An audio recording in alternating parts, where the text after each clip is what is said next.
Good evening students, welcome to right smart academy. Right smart একাডেমিতে তোমাদের সবাইকে স্বাগত জানাই। আমি তোমাদের জীবনবিজ্ঞান শিক্ষক ইমরান সর্দার। আজকে আমরা যে চ্যাপ্টারটা পড়ব সেটা হলো অষ্টম শ্রেণীর নবম অধ্যায় অন্তঃক্ষরা গ্রন্থি ও বয়স সন্ধি। আজকে এই অধ্যায়ের প্রথম ক্লাস। আমরা লাস্ট ক্লাসে অষ্টম শ্রেণীর অষ্টম অধ্যায় থেকে যাবতীয় যা কোশ্চেন আনসার সম্ভাব্য পরীক্ষায় আসার জন্য যে ধরনের প্রশ্ন উত্তর সেগুলো আমরা সবটাই কমপ্লিট করেছি। আজকে আমরা অষ্টম শ্রেণীর নবম অধ্যায় অন্তঃক্ষরা গ্রন্থি এবং ও বয়স সন্ধি এই চ্যাপ্টারটা শুরু করব। আচ্ছা, আমরা পড়া শুরু করার আগে বলো তোমরা সবাই কেমন আছো? আশা করি তোমরা প্রত্যেকে খুব ভালো আছো, পড়াশুনোও সেই মতো খুব ভালোভাবে হচ্ছে। কি পড়াশোনা খুব ভালোভাবে চলছে তো সবার? আচ্ছা, আমরা লাস্ট যে চ্যাপ্টারটা কমপ্লিট করেছি সেখান দিয়ে আশা করি তোমাদের সমস্ত ডাউট এবং সমস্ত কোশ্চেন এবং আনসার সবকিছু ক্লিয়ার হয়েছে। তাহলে চলো আজকে আমরা নতুন ক্লাস শুরু করি। অন্তঃক্ষরা গ্রন্থি পড়ার আগে আমরা হরমোন সম্বন্ধে জেনে নিই, কারণ হরমোনের অন্তঃক্ষরা গ্রন্থির সঙ্গে কিন্তু সম্পর্ক রয়েছে। দেখো, হরমোন কি? জন্মের সময় থেকে শুরু করে মারা যাবার আগের মুহূর্ত পর্যন্ত আমাদের শরীরে মনে নানা পরিবর্তন ঘটে। তাহলে যখন জন্ম হচ্ছে এবং আমরা যখন মারা যাচ্ছি, এটা অনেকটা সময়, ধরে নিচ্ছি সবার ক্ষেত্রে সমান হয় না, কিন্তু একটা গড় হিসেব যদি আমরা করি তাহলে কিন্তু একটা শিশু জন্মানোর পর থেকে শুরু করে সে তার বেড়ে ওঠা এবং মারা যাওয়ার সময় পর্যন্ত কিন্তু একটা যথেষ্ট সময়। এই এতটুকু বা এতটা সময়ের মধ্যে আমাদের কি হয়? আমাদের শরীরে বিভিন্ন পরিবর্তন আসে। আমরা শিশু থেকে কৈশোরে পা দিই, তারপর থেকে যৌবনে পা দিই এবং প্রাপ্তবয়স্ক হই। এতটা সময় ধরে আমাদের শরীরে বিভিন্ন ধরনের নানা পরিবর্তন আসে। শরীরের সাথে সাথে মনেরও নানা পরিবর্তন ঘটে। সেটাই বলছে, জন্মের সময় থেকে শুরু করে মারা যাওয়ার আগের মুহূর্ত পর্যন্ত আমাদের শরীরে মনে নানা পরিবর্তন ঘটে। আর এই সব পরিবর্তনের অন্যতম নিয়ন্ত্রক হলো হরমোন। তাহলে হরমোন কোথায় কাজে লাগে বুঝতে পারছো? দেখো, আমাদের শরীরে এবং মনে যে পরিবর্তন বা চেঞ্জেস আসে ধীরে ধীরে বিভিন্ন সময়ে এক এক রকমের চিন্তাভাবনা আসে না? আমরা যখন শৈশবকালে থাকি বা শিশু সময়ে, যে শিশু পিরিয়ড যেটা বা চাইল্ডহুড পিরিয়ড যেটা, সেই সময় আমরা আমাদের অত চিন্তা ভাবনা থাকে না, এত পড়াশুনোর প্রেশার, চাকরি করার প্রেশার এগুলো থাকে না, কারণ তখন আমরা শিশু থাকি। তাহলে তখন একটা মনের স্টেট বা মনের অবস্থা থাকে এবং আস্তে আস্তে তুমি যত বড় হচ্ছ, যখন 8 বছর বা 10 বছর বয়স তোমার, তখন তোমার মনে একটা পরিবর্তন আসে। তোমাকে পড়াশুনো করতে হয়। তখন তোমরা বুঝতে শেখো কি আমাদের পড়াশুনো করতে হবে। তো তখন একটা মনের পরিবর্তন আসে। আবার যখন বয়স 20 বছর পার হয়, আমি আনুমানিক হিসেব করছি, 20 বছর পার হয়, তখন কিন্তু আবার আমাদের মনে অন্যরকম পরিবর্তন আসে যে না, আমরা এইচএস পাস করলাম বা উচ্চ মাধ্যমিক পাস করলাম বা গ্রাজুয়েশন কমপ্লিট করলাম, তাহলে আমাদের এবার একটা চাকরি পেতে হবে বা আমাদের নিজের পায়ে দাঁড়াতে হবে। নিজের পায়ে দাঁড়ানো মানে নিজে চাকরি করা বা ইনকাম করা, ইনকাম করে আমার পরিবারের লোকজনের পাশে থাকা, সেটাকে নিজের পায়ে দাঁড়ানো বলে। তখন এক ধরনের মানসিক কন্ডিশন বা মনের পরিবর্তন ঘটে, চিন্তা ভাবনার পরিবর্তন ঘটে। সেটাই বলছি, সময়ের সঙ্গে সঙ্গে যেমন আমাদের শরীরের পরিবর্তন ঘটে, আবার মনেরও পরিবর্তন ঘটে। তার এইগুলো কে নিয়ন্ত্রণ করে? এই পরিবর্তনের কিন্তু অন্যতম নিয়ন্ত্রক হলো হরমোন। হরমোনের দ্বারা আমাদের এই ধরনের চিন্তা ভাবনা এবং শরীরের যে বিকাশ বা শরীরের যে পরিবর্তন সেগুলো কিন্তু ঘটার অন্যতম, কারণ এর পিছনে আরো অনেক কারণ রয়েছে, তার অন্যতম নিয়ন্ত্রক হলো কে? না, হরমোন। শরীরের বৃদ্ধি, ওজন, হজম প্রক্রিয়া, রোগ প্রতিরোধ, রক্তচাপ, মূত্র উৎপাদন, ঘাম তৈরিতে, এমনকি হৃদযন্ত্র ঠিক রাখতে সক্রিয় ভূমিকা নেয় হরমোন। তাহলে হরমোন কতগুলো জিনিসে ভূমিকা নিচ্ছে দেখো। আমাদের যে শরীরের বৃদ্ধি ঘটছে সেটার পেছনেও হরমোন রয়েছে। আমাদের ওজনের পিছনেও কিন্তু হরমোন অনেকটাই দায়ী। কেউ অনেকটা ওজনের হয়, কেউ হালকা ওজনের হয়, বা কে কতটা ওজনের হবে তার পিছনেও কিন্তু হরমোনের প্রভাব রয়েছে। হজম প্রক্রিয়া, আমরা যে খাবার খাচ্ছি, যে খাদ্য গ্রহণ করছি, তার হজমটা কার কতটা হবে বা কতটা হরমোন ক্ষরণে হজম ভালো হবে বা হবে না, সেই হজমের যে প্রক্রিয়া রয়েছে বা মেটাবলিজম, হজম প্রক্রিয়া মানে মেটাবলিজম প্রসেস, তা সেটার উপরেও কিন্তু হরমোনের ভূমিকা রয়েছে। এছাড়া আর কোথায় কোথায় দেখো, রোগ প্রতিরোধ, রক্তচাপ, মূত্র উৎপাদন, ঘাম তৈরিতে, এমনকি হৃদযন্ত্র ঠিক রাখতেও কিন্তু সক্রিয় ভূমিকা নেয় হরমোন। কিছু কিছু হরমোনের ক্ষরণে আবার আমাদের ব্লাড প্রেশার বেড়ে যায়, এরকম কিছু হরমোনও রয়েছে, আস্তে আস্তে তোমরা জানবে। তো সেই সমস্ত কাজে কিন্তু হরমোনের সক্রিয় ভূমিকা আছে। তোমার ভালো লাগা, মন্দ লাগা, কান্না, হাসি সব আবেগকেই অনেকটা নিয়ন্ত্রণ করে হরমোন। আবার দেখো, আমাদের যে মানসিক আবেগ, উত্তেজনা, হ্যাঁ, কখনো ভালো লাগার মুহূর্ত তৈরি হয় তখন অতিরিক্ত ভালো লাগে, কখন খারাপ লাগার মুহূর্ত আসে সেই সময় আবার খারাপ লাগা কাজ করে, কখন কষ্টের যখন মুহূর্ত আসে তখন আমরা কি করি, কাঁদি বা কান্না করি, আবার যখন হাসির কোনো পরিস্থিতি তৈরি হয় তখন আমরা কি করি না, হাসি। এগুলো কি, এগুলো এক এক এক রকমের আবেগ, যেটা আমাদের কাজ করে মনে। তো সেই আবেগকে কিন্তু অনেকটা নিয়ন্ত্রণ করে কি না, হরমোন। এই হরমোনের জন্য কিন্তু আমাদের এই সমস্ত আবেগ আসে আমাদের মধ্যে, বা আমরা এই ধরনের আবেগ করে করে থাকি। তাহলে বুঝতে পারলে হরমোনের কি কি ভূমিকা রয়েছে। চল, ভেরি গুড। এরপরে দেখো, আসলে হরমোন হলো আমাদের শরীরে রক্তবাহিত কয়েক ধরনের রাসায়নিক পদার্থ। তাহলে একটা জিনিস এখান দিয়ে বোঝো যে হরমোন কিন্তু রাসায়নিক পদার্থ, এবং এরা আমাদের শরীরের রক্তে বাহিত হয় বা বয়ে চলে। এরা প্রয়োজন অনুযায়ী ১ সেকেন্ডের জন্য আমাদের শরীরে তৈরি হতে পারে। আবার কোনো কোনো হরমোন সারা জীবন ধরেই রক্তে পাওয়া যায়। কিছু কিছু হরমোন রয়েছে যারা কি হয়, অল্প সময়ের জন্য তৈরি হয়, আবার সেটা ধ্বংসও হয়ে যায় কাজ করার পর। আবার কিছু কিছু হরমোন রয়েছে যেটা আমাদের শরীরে কিন্তু সবসময়ই দেখতে পাওয়া যায়, শরীরের রক্তে সবসময়ই পাওয়া যায় সারা জীবন ধরেই। সেগুলোর উদাহরণে আমরা আসবো। আমাদের শরীরের নানা অঙ্গ প্রত্যঙ্গের মধ্যে দু ধরনের সংযোগ স্থাপন হয়। তাহলে কি বলছে, আমাদের শরীরের নানা অঙ্গ এবং প্রত্যঙ্গের মধ্যে দু ধরনের সংযোগ স্থাপন হয়। এক হচ্ছে স্নায়বিক সংযোগ স্থাপন, আর একটা হলো রাসায়নিক সংযোগ স্থাপন। তাহলে স্নায়বিক সংযোগ স্থাপনটা কি দেখো, যেমন পায়ে মশা বসলে মস্তিষ্ক ঠিক খবর পায়। তাহলে আমাদের গায়ে যখন কোনো, ধরো পিঁপড়ে এসে কামড় দিল, বা রাতে শোয়ার সময় মশা কামড় দিল, বা দিনের বেলায় মশা কামড় দিল, বা অন্য কিছু, অন্য কোনো পোকাতে কামড় দিল, তাহলে আমাদের শরীরে যে এই মশা বসে কামড় দিচ্ছে বা আমাদের লাগছে, এটা প্রথম কোথা দিয়ে খবরটা আসে না, মস্তিষ্ক দিয়ে কিন্তু খবরটা আসে।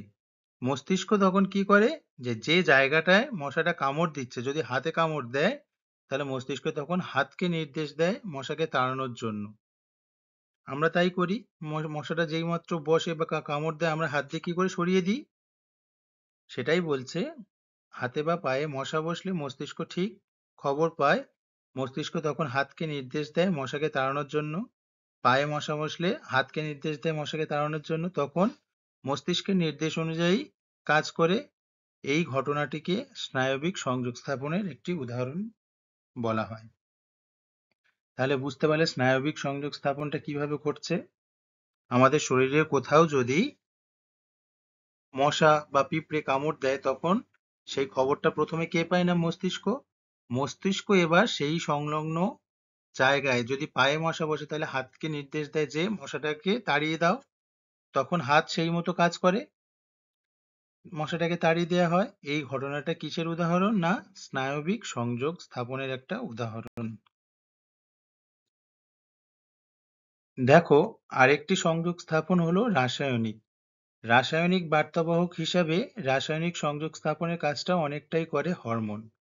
তাহলে যেহেতু আমরা শুরুতেই পড়েছি হরমোন কি না একটা রাসায়নিক পদার্থ, তাহলে হরমোন স্বাভাবিকভাবে রাসায়নিক বার্তাবাহক হিসেবে কাজ করবে। রাসায়নিক বার্তাবাহক হিসেবে রাসায়নিক সংযোগ স্থাপনের কাজটা তাহলে অনেকটাই করে কে না হরমোন। প্রয়োজনীয় নির্দেশ পেলেই, যখন হরমোনের হরমোন প্রয়োজনীয় নির্দেশ পায়, সে নির্দিষ্ট জায়গা থেকে তৈরি হয়ে লক্ষ্যে চলে যায়।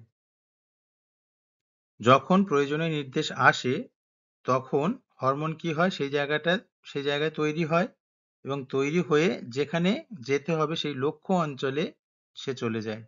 যে লক্ষ্যে যায় তার নাম গ্রাহক।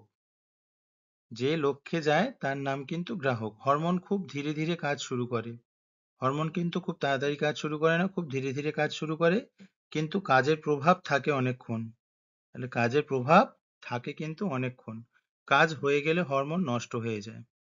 তাহলে হরমোন তাহলে কি কি কি এখানে ধাপে কাজ করে দেখো, আমরা প্রথমেই জেনে নিই। হরমোন যখন নির্দেশ পায় তখন সে সেই জায়গায় তৈরি হয় এবং তৈরি হয়ে রক্তের দ্বারা বাহিত হয়ে যে জায়গায় কাজ করতে হবে সেই লক্ষ্য বা টার্গেট অঙ্গে বা কোষে চলে যায়। যে লক্ষ্যে যায় তার নাম কিন্তু গ্রাহক। যে লক্ষ্য অঙ্গে বা কোষে যায় সেই তার নাম কি না গ্রাহক। হরমোন খুব ধীরে ধীরে কাজ শুরু করে, তাহলে হরমোনের কাজের গতি কিন্তু খুব ধীর স্থির, কিন্তু কাজের প্রভাব থাকে অনেকক্ষণ। হরমোনের কাজের প্রভাবটা কিন্তু থেকে যায় অনেকক্ষণ, আর কাজ হয়ে গেলে কিন্তু হরমোন ধ্বংস হয়ে যায় বা নষ্ট হয়ে যায়। তাহলে ভালো করে বুঝে বুঝে পড়বে। হরমোনের এখানে অনেকগুলি বৈশিষ্ট্য আমরা জানলাম, যে হরমোন একটা নির্দিষ্ট জায়গায় তৈরি হয় এবং সেখান দিয়ে রক্তে বাহিত হয়ে একটা টার্গেট অঙ্গ বা কোষে বা একটা লক্ষ্য অঙ্গ বা কোষে চলে যায়, এবং সেই লক্ষ্য বা টার্গেট অংশের নাম কি না গ্রাহক। হরমোন খুব ধীরে ধীরে কাজ শুরু করে, হরমোনের কাজ খুব ধীর গতির, এবং হরমোনের কাজের প্রভাব কিন্তু থাকে দীর্ঘস্থায়ী, আর কাজ হয়ে গেলে হরমোন নষ্ট হয়ে যায়। তাহলে হরমোনের এতগুলি বৈশিষ্ট্য আমরা জানতে পারলাম। এরপর দেখো, রক্তে হরমোনের মাত্রা কমে গেলে প্রয়োজন অনুযায়ী আবার নতুন করে তৈরি হয়। তাহলে এটা আবার খুব ভালো জিনিস। রক্তে যখন হরমোনের মাত্রা কমে যায়, তাহলে প্রয়োজন অনুযায়ী আবার যখন হরমোনের প্রয়োজন হয়, সেই প্রয়োজন অনুযায়ী আবার নতুন করে কিন্তু এরা তৈরি হয়। তবে ধারাবাহিকভাবে রক্তে হরমোনের মাত্রা স্বাভাবিকের থেকে বেশি বা কম থাকলে নানা রকম সমস্যা দেখা যায়। তাহলে হরমোনের মাত্রাটা কিন্তু সঠিক থাকতে হবে আমাদের রক্তে, না হলে কিন্তু একটু এদিক ওদিক হয়ে গেলে নানান রকম সমস্যা দেখা যায়। কোনো কোনো হরমোন আমাদের শরীরে প্রোটিনের ব্যবহার কমিয়ে দেয়। কিছু কিছু হরমোন আছে আমাদের শরীরে প্রোটিনের ব্যবহার কমিয়ে দেয়, ফ্যাটের ভাঙন বাড়িয়ে দেয়, আবার ফ্যাটের ভাঙন বাড়িয়ে দেয়। অব্যবহৃত প্রোটিনকে দেহ গঠন ও বৃদ্ধির কাজে লাগায়। তাহলে এগুলো ভালো দিক, যে অব্যবহৃত প্রোটিন রয়েছে সেই প্রোটিনকে দেহ গঠন ও বৃদ্ধির কাজে লাগায়। আবার কোনো কোনো হরমোন আমাদের শরীরে কি করে, প্রোটিনের ব্যবহার আবার কমিয়ে দেয় আর ফ্যাটের ভাঙন বাড়িয়ে দেয়, সেটা ভালো। কারণ ফ্যাট হলো আমাদের শরীরের পক্ষে ক্ষতিকারক। তাহলে বুঝতে পারলে এতদূর অবধি? কারো কোথাও বোঝার অসুবিধা হলে অবশ্যই আমাকে বলবে। কেউ না বুঝে কিন্তু মাথা নেড়ে চলে যাবে না, সেটা কিন্তু অনেক ক্ষতি হবে তোমাদের জন্য। কারণ আগের প্রথম ক্লাসে কোনো টপিক যদি বুঝতে না পারো, পরবর্তী ক্লাসে গিয়ে পরের টপিকগুলো আলোচনার সময় কিন্তু কোথাও না কোথাও বোঝার সমস্যা হতে পারে। তখন কিন্তু আর ভরপাই করতে পারবে না, যে কোন কোন জায়গাটা তুমি অসুবিধা হচ্ছে সেটা কিন্তু আমাকে শুরুতেই বলে দেবে। অসুবিধা নেই, তোমাদের অসুবিধা হলে আমি আছি। একবারের জায়গায় দুবার বলবো, আশা করি তারপরে তোমরা বুঝতে পারবে। চলো, এতদূর অবধি তাহলে সবাই বুঝতে পেরেছো? Very good. এরপরে দেখো, হরমোন কোথা থেকে তৈরি হয়। আমাদের শরীরে বিভিন্ন অঙ্গে ছড়িয়ে ছিটিয়ে রয়েছে নানা কোষের গুচ্ছ বা গ্রন্থি। দেখো, আমাদের শরীরের বিভিন্ন অঙ্গে ছড়িয়ে ছিটিয়ে রয়েছে নানা কোষের গুচ্ছ বা গ্রন্থি। আমাদের শরীরের অনেক রকম অঙ্গ প্রত্যঙ্গ রয়েছে, হাত, পা, নাক, কান, চোখ, মুখ। তারপর আমাদের শরীরের মধ্যেও বিভিন্ন ধরনের অন্তরঙ্গ রয়েছে, বা শরীরের ভিতরে বিভিন্ন ধরনের অঙ্গ প্রত্যঙ্গ রয়েছে। ফুসফুস, হার্ট, তারপর লিভার, আরো অনেক কিছু রয়েছে, যকৃৎ, অগ্ন্যাশয়, প্রচুর অঙ্গ প্রত্যঙ্গ রয়েছে। তো সেটাই বলছে, আমাদের শরীরের বিভিন্ন অঙ্গে ছড়িয়ে ছিটিয়ে রয়েছে নানা কোষের গুচ্ছ বা গ্রন্থি, যেখানে অনেকগুলো কোষ গিয়ে মিলিত হয়েছে, সেই কোষের গুচ্ছ বা গ্রন্থি। তাদের মধ্যে বেশ কিছু গ্রন্থির আবার পাইপের মতো নালিকা আছে। তাহলে এখানে ভালো করে খেয়াল করো, প্রথমে আমরা কি বলছি না, আমাদের শরীরে বিভিন্ন অঙ্গে ছড়িয়ে ছিটিয়ে রয়েছে নানা কোষের গুচ্ছ বা গ্রন্থি। সেই কোষগুচ্ছকে আমরা কি বলছি? গ্রন্থি। তাদের মধ্যে বেশ কিছু গ্রন্থির আবার পাইপের মতো নালিকা আছে।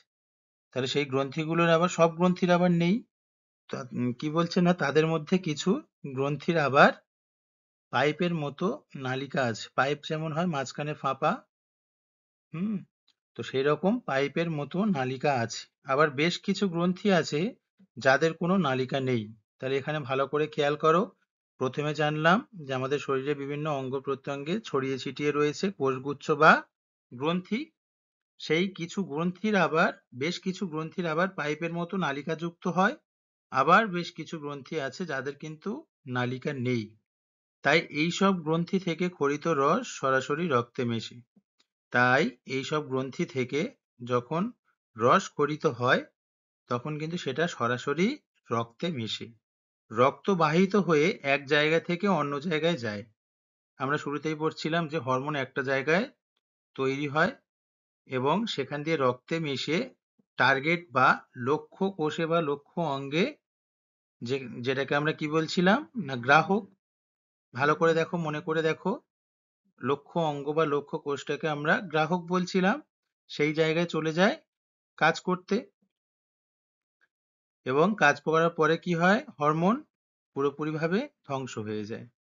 এটা কিন্তু হরমোনের বৈশিষ্ট্য, একটা গুরুত্বপূর্ণ বৈশিষ্ট্য। হরমোন কাজ শেষে কিন্তু ধ্বংস হয়ে যায়, কিন্তু উৎসেচক কাজের শেষে কিন্তু ধ্বংস নাও হতে পারে বা হয় না। এটা আমরা উৎসেচক যখন পড়বো তখন বুঝতে পারবে।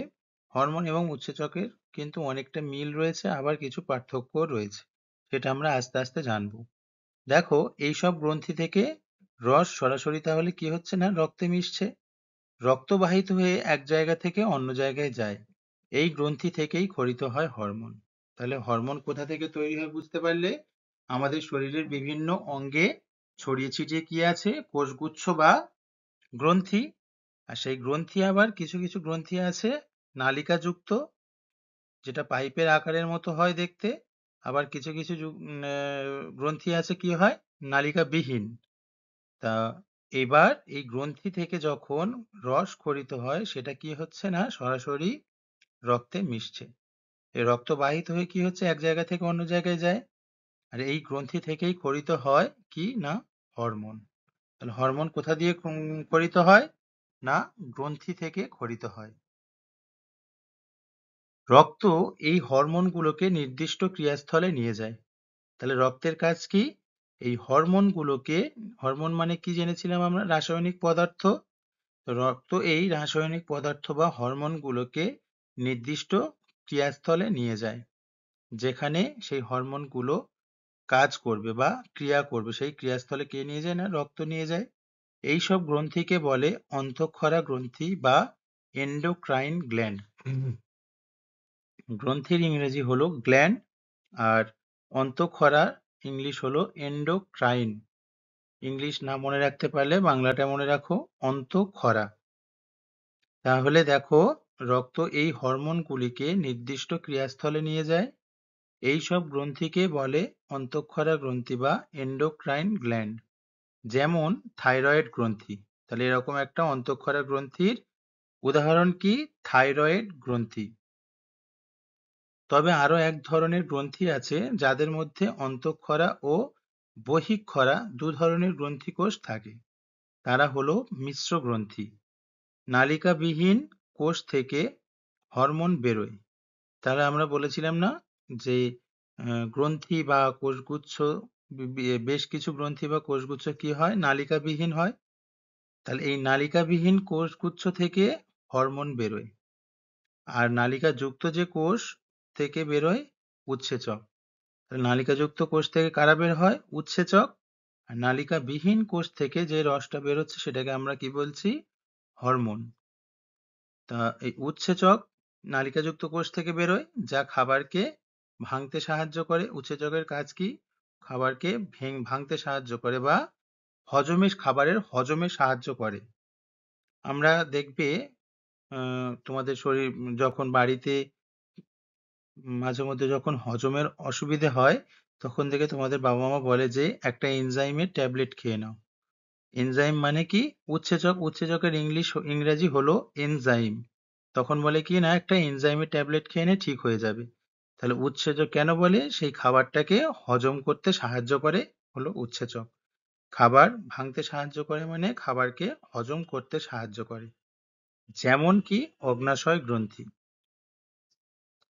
তাহলে একটা মিশ্র গ্রন্থি উদাহরণ কিন্তু অগ্ন্যাশয় গ্রন্থি। এই গ্রন্থি কিন্তু বহিঃক্ষরা এবং অন্তঃক্ষরা দু ধরনের গ্রন্থিকোষ থাকে। তাহলে বুঝতে পারলে? তাহলে একটা অন্তঃক্ষরা গ্রন্থির উদাহরণ কি? বা অন্তঃক্ষরা গ্রন্থি বা এন্ডোক্রাইন গ্ল্যান্ডের উদাহরণ হলো থাইরয়েড গ্রন্থি। এই থাইরয়েড গ্রন্থি থেকে আবার থাইরক্সিন নামক হরমোন নিঃসৃত হয়। এই থাইরয়েড গ্রন্থি থেকে যে হরমোনটি নিঃসৃত হয় তাকে আমরা থাইরক্সিন বলি। মনে করে রাখো, থাইরক্সিন। আস্তে আস্তে এগুলো নিয়ে পড়বো আরো ডিটেলসে। আপাতত এইটুকু জেনে রাখো যে অন্তঃক্ষরা গ্রন্থি উদাহরণ হলো একটা থাইরয়েড গ্রন্থি। আর এই থাইরয়েড গ্রন্থি থেকে যে হরমোনটা নিঃসৃত হয় তাকে আমরা থাইরক্সিন বলি। আর একটা মিশ্র গ্রন্থি কাদেরকে বলা হয়? যাদের যে কোষগুচ্ছের মধ্যে অন্তঃক্ষরা এবং বহিঃক্ষরা দু ধরনের গ্রন্থিকোষ থাকে, তারা হলো মিশ্র গ্রন্থি। এমন একটি মিশ্র গ্রন্থির উদাহরণ কি? না অগ্ন্যাশয় গ্রন্থি। আর উৎসেচকের কাজ কি তাহলে? খাবারকে ভাঙতে সাহায্য করে বা খাবারকে হজম করতে সাহায্য করে। দেখো, নালিকার মধ্যে দিয়ে গ্রন্থি থেকে বেরোনো রস এক জায়গা থেকে আরেক জায়গায় যায়। তাহলে নালিকার মধ্যে দিয়ে গ্রন্থি থেকে বেরোনো রস, যে গ্রন্থি নালিকা যুক্ত, দেখো নালিকার মধ্যে দিয়ে গ্রন্থি থেকে বেরোনো রস এক জায়গা থেকে আরেক জায়গায় যায়। এই ধরনের গ্রন্থিকে কি বলে? না বহিঃক্ষরা গ্রন্থি বা এক্সোক্রাইন গ্ল্যান্ড। আমরা অন্তঃক্ষরা গ্রন্থি পড়ছিলাম, এবার দেখো বহিঃক্ষরা গ্রন্থি পড়বো। তো এই এক্সোক্রাইন গ্ল্যান্ডটা কি? দেখো, নালিকার মধ্য দিয়ে গ্রন্থি থেকে বেরোনো রস এক জায়গা থেকে আরেক জায়গায় যায়। এই ধরনের গ্রন্থিকে আমরা কি বলছি? বহিঃক্ষরা গ্রন্থি বা এক্সোক্রাইন গ্ল্যান্ড।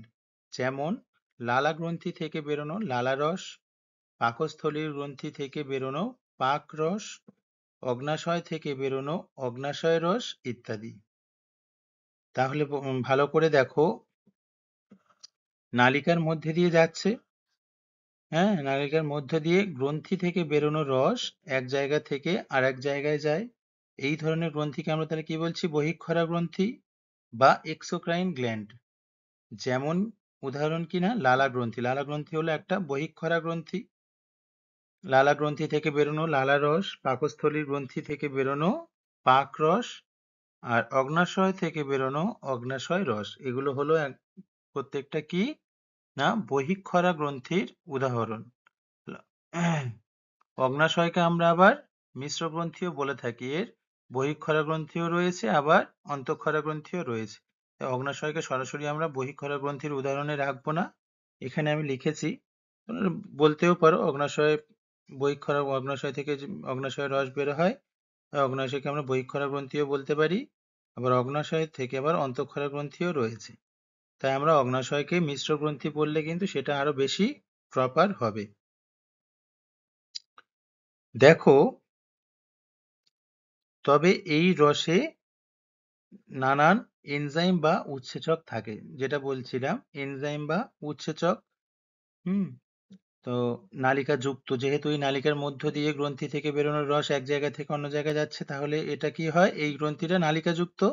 আর আমরা পড়েছিলাম নালিকা যুক্ত গ্রন্থি থেকে যেটা নিঃসৃত হয় সেটাকে আমরা উৎসেচক বলি। তাই বলছে এই রসে নানান এনজাইম বা উৎসেচক থাকে যা খাবারকে ভাঙতে সাহায্য করে বা হজম করতে সাহায্য করে। তাহলে এখান দিয়ে কি কি বুঝলাম? অন্তঃক্ষরা গ্রন্থি, সেটার একটা উদাহরণ হলো থাইরয়েড গ্রন্থি।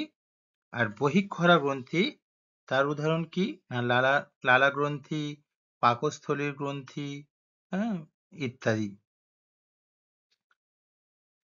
এরপর দেখো প্রধান প্রধান অন্তঃক্ষরা গ্রন্থি ও তাদের কাজ। পিটুইটারি গ্রন্থি, মস্তিষ্কের মূল দেশে দুটি খণ্ড বিশিষ্ট পিটুইটারি গ্রন্থি থাকে। আমাদের মস্তিষ্কের ঠিক মধ্যখানে বা মূল দেশে দুটি খণ্ড বিশিষ্ট পিটুইটারি গ্রন্থি থাকে। এই পিটুইটারি গ্রন্থিটা দুটি খণ্ড যুক্ত হয়। সামনের খণ্ডকে কি বলা হয়? অগ্র পিটুইটারি। আর পেছনের দিকের খণ্ডকে বলা হয় পশ্চাৎ পিটুইটারি। পিটুইটারির এই দুই খণ্ড থেকে নানা রকম হরমোন ক্ষরিত হয়। দেখো, পিটুইটারি একটা গ্রন্থি যেটা আমাদের মস্তিষ্কের মূল দেশে অবস্থিত। এই পিটুইটারি গ্রন্থি আবার দুটি খণ্ডে বিভক্ত। সামনের দিকের খণ্ডকে আমরা বলি অগ্র পিটুইটারি আর পিছনের খণ্ডকে আমরা বলি পশ্চাৎ পিটুইটারি। পিটুইটারির এই দুই খণ্ড থেকে নানান রকম হরমোন কিন্তু ক্ষরিত হয়। যেমন সোমাটোট্রপিক হরমোন, এই হরমোনকে আমরা গ্রোথ হরমোনও বলতে পারি। বা গ্রোথ হরমোন মানে কি? গ্রোথ মানে কি? বৃদ্ধি বা ডেভেলপ। তো এই সোমাটোট্রপিক হরমোনকে আমরা গ্রোথ হরমোনও বলে থাকি। আর কি? থাইরয়েড স্টিমুলেটিং হরমোন, এর শর্ট ফর্মে TSH বলা হয়। তাহলে দেখো, thyroid stimulating hormone, gonadotropic hormone আর ভ্যাসোপ্রেসিন ইত্যাদি। তাহলে পিটুইটারির যে দুটি খণ্ড আছে, অগ্র পিটুইটারি এবং পশ্চাৎ পিটুইটারি, এই দুটি খণ্ড থেকে কি হচ্ছে না বিভিন্ন রকমের হরমোন ক্ষরিত হচ্ছে। তেমনি কয়েকটি হরমোনের উদাহরণ কি? না, somatotropic hormone, thyroid stimulating hormone আর গোনাডোট্রপিক হরমোন এবং ভ্যাসোপ্রেসিন ইত্যাদি হচ্ছে তোমার এই পিটুইটারির দুটি খণ্ড থেকে এই হরমোনগুলি ক্ষরিত হয়। দেখো, আমরা সোমাটোট্রপিক হরমোন সম্পর্কে জানি। এই হরমোনকে বৃদ্ধি পোষক হরমোনও বলে। যে একটু আগে যেটা বলছিলাম, গ্রোথ হরমোনও আমরা বলে থাকি, কারণ আমাদের বৃদ্ধির ক্ষেত্রে এই হরমোন কিন্তু কার্যকরী ভূমিকা পালন করে। এই হরমোনকে বৃদ্ধি পোষক হরমোনও বলা হয়। আমাদের শরীরের বিভিন্ন পেশি ও হাড়গুলির দৈর্ঘ্য বাড়ায়, প্রোটিনের উৎপাদন বাড়ায় আর প্রোটিনের ক্ষয় কমায়। তাহলে শরীরে যত বেশি পুষ্টি আসবে বা যত বেশি প্রোটিন উৎপাদন হবে, কি হবে? শরীরের গ্রোথ হবে বা শরীরের বিভিন্ন অঙ্গের বৃদ্ধি পাবে বা গ্রোথ হবে। কি বলছে দেখো, এই হরমোনকে বৃদ্ধি পোষক হরমোনও বলছি আমরা। তাহলে ভালো করে মন দিয়ে পড়বে। যদি বলে, কোশ্চেন যদি আসে যে একটি বৃদ্ধি পোষক হরমোনের নাম বলো, সেটি কি? না, সোম্যাটোট্রপিক হরমোন। বা সেখানে যদি গ্রোথ হরমোন লেখা থাকে তাহলে কিন্তু আনসার গ্রোথ হরমোনও হবে। আমাদের শরীরের বিভিন্ন পেশি ও হাড়গুলির দৈর্ঘ্য বাড়ায়। এরা আমাদের শরীরের কোন অঙ্গগুলির দৈর্ঘ্য বাড়াচ্ছে? না, পেশি এবং হাড়গুলির দৈর্ঘ্য বাড়ায়। যখন পেশি এবং হাড়ের দৈর্ঘ্য বাড়বে তখন অটোমেটিক্যালি আমাদের শরীরের দৈর্ঘ্য কি হবে? বেড়ে যাবে। কি তাই তো? পেশি যদি বেড়ে যায়, হাড় যদি বেড়ে যায়, তাহলে আমাদের শরীরের দৈর্ঘ্য বৃদ্ধি পাবে এবং প্রোটিনের উৎপাদন বাড়ায় আর প্রোটিনের ক্ষয় কমায়। আর প্রোটিনের যদি উৎপাদন বাড়ায় তাহলে সেক্ষেত্রে আমাদের সেটা একটা কি পজিটিভ দিক, কারণ প্রোটিন হচ্ছে মানুষের শরীরের একটা অন্যতম চাহিদা। অল্প বয়সে এই হরমোনের বেশি ক্ষরণ হলে কিন্তু আবার বিপদ আছে। যেহেতু এটা একটা গ্রোথ হরমোন, এই অল্প বয়সে যখন বয়স কম থাকে সেই সময় যদি এই হরমোনের বেশি ক্ষরণ হয় তখন কিন্তু আবার বিপদ আছে। কারণ হাড় বেড়ে যায়, উচ্চতা 7 থেকে 8 ফুট হয়ে যায়। সেটা অনেকটা কি হয়? অ্যাবনর্মাল হাইট হয়ে যায়। 7 থেকে 8 ফুট মানে যেটা নর্মাল নয়। সাধারণত 5 থেকে 6 ফুট বা 6 থেকে 6.5 ফুট হচ্ছে আমরা নর্মালের মধ্যে ধরে থাকি। তো 7 থেকে 8 ফুট হয়ে যাওয়া মানে সেটা কিন্তু অনেকটাই অ্যাবনর্মাল আমরা বলতে পারি। কারণ গড় উচ্চতা কিন্তু 6 ফুট, 5 থেকে 5.5 থেকে 6 ফুট বা 6.5 ফুট অবধি আমরা দেখতে পাই। তো অল্প বয়সে যখন এই সোমাটোট্রপিক হরমোন বেশি ক্ষরণ হবে তখন কিন্তু আবার উচ্চতা 7 থেকে 8 ফুট হয়ে যেতে পারে। আবার যখন কম ক্ষরণ হয় এই সোমাটোট্রপিক হরমোন, এটা একটা গ্রোথ হরমোন, এর বেশি ক্ষরণ হলে অবশ্যই দৈর্ঘ্য বৃদ্ধি পাবে। আবার কম ক্ষরণ হলেও কিন্তু বিপদ আছে, কারণ পরিণত মানুষের উচ্চতা মাত্র 3 ফুটের মতো হয়। তোমরা খেয়াল করলে দেখবে বিভিন্ন ধরনের সার্কাসে তোমার ছোট ছোট কিছু মানুষ দেখতে পাও, ওদের কিন্তু বয়স হয়েছে, তারা কিন্তু একটা পরিণত মানুষ, কিন্তু তাদের উচ্চতা দেখবে মাত্র 3 ফুট বা 3.5 ফুট 4 ফুট এরকম হয়। তাহলে এটা কোন ক্ষেত্রে হয়? অল্প বয়সে যখন এই সোমাটোট্রপিক হরমোনের ক্ষরণ কমে যায় বা কম হয়, তখন কিন্তু সেই সমস্ত মানুষদের উচ্চতা কিন্তু বৃদ্ধি হয় না এবং উচ্চতা মাত্র 3 ফুটের মতো হয়। প্রাপ্তবয়স্ক মানুষকে তখন শিশুদের মতো দেখায়। তাহলে এটা এই সোমাটোট্রপিক হরমোন বা গ্রোথ হরমোনের কম ক্ষরণের ফলে কিন্তু এটা দেখা যায়। এতদূর অবধি যতটা পড়িয়েছি আশা করি সবাই বুঝতে পেরেছো। কোথাও যদি বোঝার অসুবিধা হয় অবশ্যই আমাকে বলতে পারো। Very good. তাহলে আজকের ক্লাসটা আমাদের এই অবধি থাকলো। তোমাদের সাথে দেখা হচ্ছে পরবর্তী ক্লাসে। ততক্ষণের জন্য সবাই ভালো থেকো।